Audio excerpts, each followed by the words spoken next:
Pasar modal Indonesia juga kebakaran semenjak dibuka pada Selasa kemarin setelah libur panjang Lebaran. Kita akan pantau langsung bagaimana pembukaan bursa pagi ini, apakah masih merah atau sudah membaik. Jurnalis Kompas TV Putri Oktaviani langsung dari Bursa Efek Indonesia. Putri, kalau kemarin IHSG sempat drop bahkan 2%, kalau pagi ini kondisinya gimana dan apa sentimennya? Iya benar sekali Pascais dan juga saudara bahwa memang bagaimana hubungan Iran dan Israel yang memanas ini juga ikut membuat IHSG kita memanas. Bahkan kemarin di 16 April 2024 IHSG kita ditutup dengan pelemahan atau anjlok 1,68% ke level 7.164,81. Bahkan seperti yang Pascais katakan tadi sempat anjlok lebih dari 2%. Nah kemarin tercatat di perdagangan ini untuk nilai transaksi sahamnya ini mencapai 23 triliun atau untuk arus dana asing ini keluar bahkan mencapai 2,4 triliun rupiah. Nah kita pantau bagaimana pagi hari ini Pascalis di Bursa Efek Indonesia yang memang tadi dibuka atau bahkan sampai dengan saat ini di pukul 9:04 masih di zona hijau atau dengan penguatan 0,80% ke level 7.222,61. Sentimennya Pascais dan juga saudara ini kemarin sempat dipengaruhi oleh panic selling imbas dari pelemahan rupiah terhadap dolar Amerika.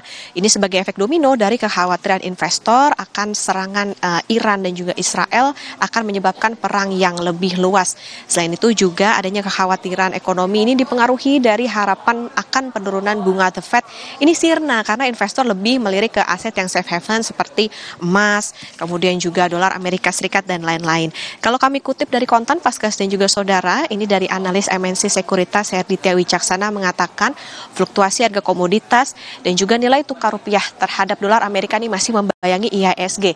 Di sisi lain Pascalis sebetulnya untuk IHSG hari ini juga masih dipengaruhi dengan adanya sentimen positif seperti misalnya pergerakan produk domestik bruto di Tiongkok yang memang realisasi pertumbuhan ekonomi di Tiongkok ini tumbuh 5,3% secara year on year, ini lebih tinggi dari prediksi yakni adalah 5% di kuartal 1 2024. Kemudian juga masih mengutip dari konten Pascalis, analis dari Pintraco Sekuritas Nur Wahidah ini mengatakan sentimen positif lainnya ini adalah indeks keyakinan konsumen di dalam negeri ini masih di atas atau bertahan di atas 123 di Maret 2024.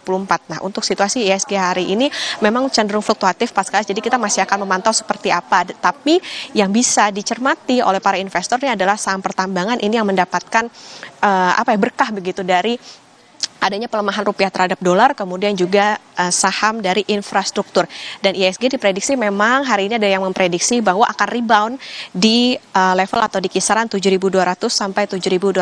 Tentu akan kita pantau bersama-sama seperti apa, karena kalau kemarin merah dan saat ini dibuka hijau, apakah nanti akan bertahan sampai di sore nanti di akhir perdagangan atau seperti apa, kita nantikan bersama. Pascalis. Ini harapan baik di pagi hari ini, semoga bertahan sampai sore tetap di zona hijau. Terima kasih Putri Oktaviani melaporkan langsung dari Bursa Efek Indonesia Jakarta. Saudara, ratusan warga Iran di Teheran mendukung serangan